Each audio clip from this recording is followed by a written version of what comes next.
First time pregnant అయ్యారా? Congratulations. కానీ first 3 monthsలో మీరు చేసే ఈ 3 కామన్ మిస్టేక్స్ వల్ల మిస్క్యారేజ్ అయ్యే ఛాన్సెస్ ఉంటాయి. I'm Sharada Golconda with 15+ years of experience in the field of fertility, obstetrics and gynecology.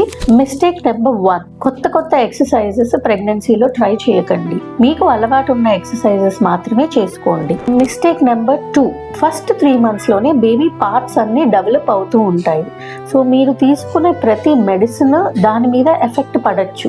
ఎటువంటి మెడిసిన్ ఫస్ట్ 3 monthsలో తీసుకోవాలనుకున్నా డాక్టర్ని సంప్రదించే తీసుకోండి. మిస్టేక్ నెంబర్ 3, లైట్గా బ్లీడింగ్ అవ్వడము, పొత్తి కడుపు నొప్పి రావడము, బ్యాక్ పెయిన్ రావడము కామన్ అనుకోకండి. ఇవి వార్నింగ్ సిమ్టమ్స్ అండ్ సైన్స్. ఇలాంటివి ఏది ఉన్నా మీరు ఒకసారి డాక్టర్ గారిని సంప్రదించండి. సో మీ ఫ్రెండ్స్ అండ్ ఫ్యామిలీ మెంబర్స్లో ఎవరన్నా ప్రెగ్నెన్సీకి ట్రై చేస్తూ ఉన్నా, రీసెంట్గా ప్రెగ్నెంట్ అయినా ఈ రీల్ని షేర్ చేయండి.